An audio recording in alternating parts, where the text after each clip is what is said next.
Start. Good morning all. जैसा कि हम लोग आज यहाँ सामने जो टॉपिक देख रहे हैं, रिसर्च मेथोडोलॉजी, ये टॉपिक खुद में काफ़ी है आप लोग को ये बताने के लिए कि आज का हमारा टॉपिक क्या है। रिसर्च मेथोडोलॉजी, इसका अर्थ क्या है कि रिसर्च करने के क्या प्रोसेस हैं। अगर हम रिसर्च करने जा रहे हैं तो हमें किन किन स्टेप्स को फॉलो करते हुए अपने रिसर्च के प्रोसेस को कंप्लीट करना है, ताकि हमारी फाइंडिंग्स ऐसी हो कि हम उसको जनरलाइज कर पाएँ। सो अब हम लोग आज का स्टार्ट करते हैं रिसर्च वर्ड से। क्या मेरे को कोई बताएंगे कि what is the difference between search and research? What is the difference between search and research? What is search? Search क्या है और रिसर्च क्या है? The basic difference between search and research is, search हम एनी टाइम कुछ भी random we can go for that. हम लोग किसी भी टाइम कुछ भी सर्च कर सकते हैं। मेरा कोई सामान खो गया या अचानक मुझे कोई एक जिज्ञासा उत्पन्न हुई, हम जहाँ खड़े हैं वहीं पे हम उस चीज़ के लिए सोचना ढूंढना शुरू कर देते हैं। But when we talk about research, हम लोग क्या देख रहे हैं? रीड। What is read? मुझे ये बताइए कि आप लोग को ये मालूम होगा कि रिसर्च में हम किसी भी चीज़ को, नई चीज़ को प्राप्त करने का कोशिश करते हैं। कैसा नया ज्ञान? जो पहले से हमारे पास है। जब हम रिसर्च का डेफिनेशन के लिए जाते हैं तो हम क्या देखते हैं कि रिसर्च में हम, हमारा जो भी है वो हमारा मौलिक कार्य होता है। वो हमारा जो भी कार्य होता है वो साइंटिफिक बेस्ड होता है। जो हम कुछ भी कर रहे हैं वो हम उसको जनरलाइज कर पाएँ वो कार्य करते हैं। और किस पे करते हैं? मेरा जो टॉपिक होता है वो टॉपिक क्या होता है? वो पहले किसी न किसी का किया हुआ एक ऐसा टॉपिक होता है जिस पे कोई साइकोलॉजिस्ट, कोई स्टूडेंट, कोई भी उस पर रिसर्च किया है, उसके बारे में उसने कोई तथ्य निकाला है और उसी को आज हम पुनः लेकर फिर से रिसर्च के लिए आगे बढ़ रहे हैं, ताकि आज के समय में उस टॉपिक से संबंधित हम क्या नया ज्ञान दे सकें जो आगे के लोगों को फ्रूटफुल हो। तो जब हम बात करते हैं रिसर्च और सर्च की, तब हम आते हैं रिसर्च के स्टेप्स पे। हम रिसर्च के स्टेप्स पे जब आते हैं तो ये है रिसर्च का स्टेप। आप इससे आपको समझ में आ रहा होगा कि यहाँ पे हम रिसर्च के स्टेप की बात कर रहे हैं। तो ये स्टेप, पहला स्टेप क्या आ रहा है? Selection of a problem. कोई जान रहा है प्रॉब्लम क्या होता है? रिसर्च में हम प्रॉब्लम किसको कहते हैं? What is problem? हम रिसर्च का काम स्टार्ट ही नहीं कर सकते हैं अगर हमारे पास प्रॉब्लम नहीं है। The first step to get started with research process, हम प्रॉब्लम को सर्च करते हैं। ठीक है? प्रॉब्लम को लेने के बाद हम क्या करते हैं? प्रॉब्लम क्या ले रहे हैं? हम पहले किए हुए तथ्यों के ऊपर नया ज्ञान प्राप्त करने के लिए हमने एक टॉपिक लिया जो समाज के लिए यूजफुल होना चाहिए। प्रॉब्लम हमने डिसाइड कर लिया कि हमको इस स्कूल, हाई स्कूल में गिरिडीह और धनबाद में क्या बेसिक अंतर है, डिफरेंसेस में, या रिजल्ट में। मैं एक ऐसी रैंडम एक एग्जाम्पल दे रही हूँ।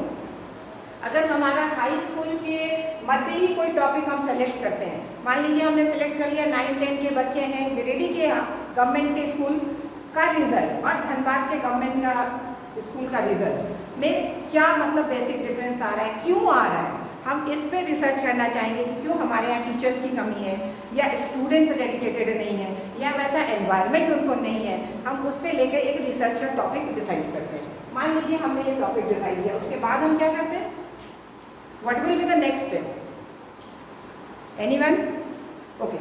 Next step is this: formulation of hypothesis. What is hypothesis? Hypothesis means परिकल्पना। क्या आप बता सकते हैं परिकल्पना क्या होता है? आप अपने ऊपर सोच के देखिए, व्हाट इज परिकल्पना? आप क्या समझ पा रहे हैं? Why hypothesis is needed? हम इस प्रॉब्लम को जब हमने सेलेक्ट किया तो उस प्रॉब्लम का हम इमीडिएटली फटाफट स्टेप लेके नहीं बढ़ रहे हैं। हम देख रहे हैं कि हम इस टॉपिक को ले रहे हैं, तो इस टॉपिक का एक टेंटेटिव सॉल्यूशन हम निकालते हैं, संभावित समाधान, कि अंत में इस प्रॉब्लम को सॉल्व करने के बाद हमारे पास क्या रिजल्ट आ सकता है। समझ में आ रहा है सबको? ये जब हम हाइपोथेसिस बनाएंगे तो हम बनाएंगे शायद धनबाद, जो मैंने एक रैंडम टॉपिक बताया कि माइट भी गिरिडीह के स्कूल में टीचर्स बहुत ज़्यादा डेडिकेटेड नहीं है, या उस स्कूल में टीचर्स की कमी है, भौतिक संसाधन काफ़ी हैं लेकिन हमारे पास क्वालिटी इम्प्रूव करने के लिए टीचर्स अवेलेबल नहीं है। तो हम शायद यहाँ के टीचर्स को अगर हम बढ़ाते हैं, सरकार को बोल करके यहाँ के जब हमारे स्कूल में टीचर्स की बहाली होती है तो शायद हमारा रिजल्ट अच्छा हो सकेगा। हियर इज सकेगा, सकता है, नॉट रिजल्ट होगा। रिजल्ट अच्छा होगा, क्या ये हम परिकल्पना में कह सकते हैं? बताइए, परिकल्पना में क्या हम ये कह सकते हैं कि हमारे इस रिसर्च के बाद हम ये ऐसा कह सकते हैं कि निश्चित रूप से गिरिडीह के इस स्कूल की पढ़ाई अच्छी हो जाएगी और रिजल्ट बेहतर प्रदर्शन होगा? नहीं, ये टेंटेटिव सॉल्यूशन है, हम एक संभावित समाधान बता रहे हैं, ये अनंतिम कथन है, नॉट अंतिम कथन। माइंड इट, नोट इट, अनंतिम नॉट अंतिम। अंतिम कथन इज द डिसीजन एंड अनंतिम कथन means there is a chances कि हम उसमें कुछ चेंजेस आ सकता है।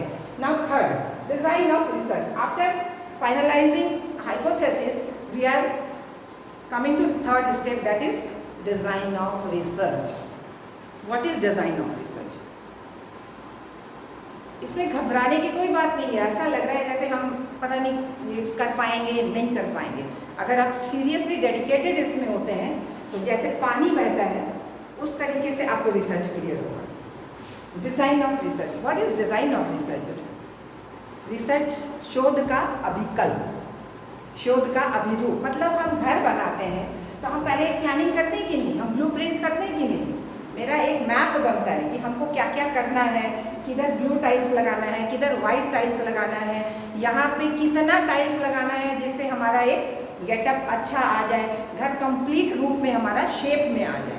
तो शोध अभिकल्प में हम डिज़ाइन बनाते हैं कि हमको किस किस तरह से आगे बढ़ना है। लेकिन परिकल्पना करने से पहले हम क्या करते हैं, एक पॉइंट मैंने छोड़ा था, खैर वो फर्दर हम लोग बताएंगे, हम लोग आगे जब बढ़ेंगे तो हम लोग बताएंगे। जब हम डिज़ाइन ऑफ रिसर्च, अभी हम एक इसका बेसिक स्टेप की बात कर रहे हैं, जब हमारे पास नेट का भी क्वेश्चन होता है तो उसमें इस बेसिक स्टेप की बात होती है, किस किस स्टेप के बाद कौन कौन सा स्टेप आता है। इस चीज़ के लिए हम लोग को ये ध्यान रखना है कि डिज़ाइन ऑफ रिसर्च, ठीक है। तो डिज़ाइन ऑफ रिसर्च में हमारा काम क्या है, हम प्लान करते हैं कि रिसर्च करने के लिए हम कैसे स्टेप आगे लेंगे, क्या स्टेप आगे लेंगे। रिसर्च का डिज़ाइन बनाने से पहले के बाद आ रहा है हमारे पास कलेक्शन ऑफ डेटा, ठीक है। यहाँ है डिज़ाइन ऑफ रिसर्च एंड यहाँ पे कलेक्शन ऑफ डेटा। तो डिज़ाइन ऑफ रिसर्च बनाने के बाद हम कलेक्शन ऑफ डेटा के लिए जा रहे हैं। तो कलेक्शन ऑफ डेटा के लिए हम क्या करते हैं, डिज़ाइन ऑफ रिसर्च में जो हमने प्लान किया तो कलेक्शन ऑफ डेटा कैसे करेंगे हम, सो बताइए।